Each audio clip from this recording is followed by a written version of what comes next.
Watanzania wenzangu, embu jaribuni kuweni makini na huyu mnamuita dada wa taifa.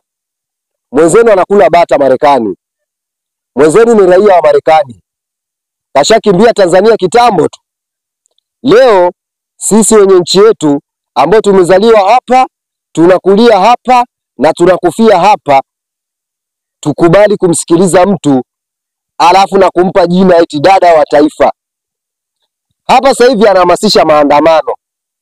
Tarehe 9 Disemba anahamasisha watu waandamane, tena mtoke kwa wingi.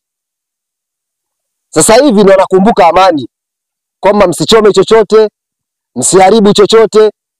Wakati mwanzo tarehe 29 watu wanaenda kuandamana, mlishindwa kuelekeza watu waandamane vipi? Baada ya kuona vifo vingi vimetokea vya raia kwa sababu zenu zenyewe binafsi ambazo mlikuwa mnazijua nyewe, kuipa serikali ubaya, kusababisha wawekezaji kwenye nchi yetu waone nchi yetu mbaya. Nyie ni wapumbavu. Tena mnemsikiliza huyu dada, wapumbavu kabisa.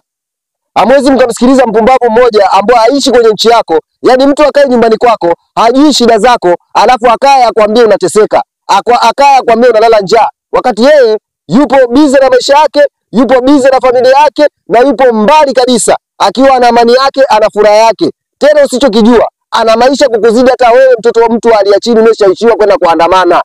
Lazima ujiulize kitu gani ambacho anakitaka yeye. Kwa sababu sisi tunamjua ni mtu wa udaku, mtu wa umbea. Umbea mpaka serikalini. Leo mtu yuko nje ya nchi unamuita mwanaharakati. Ana harakati gani? Kama kweli ni mwanaharakati, aje Tanzania aungane na waandamanaji tarehe 9 Disemba, watoke wote. Asilisha watu matango pori humu. Ukiwa unamsikiliza udada, wewe ni mpumbavu. Ukiwa unamsikiliza Mange Kimambi, wewe akili huna. Wewe ni mjinga kabisa.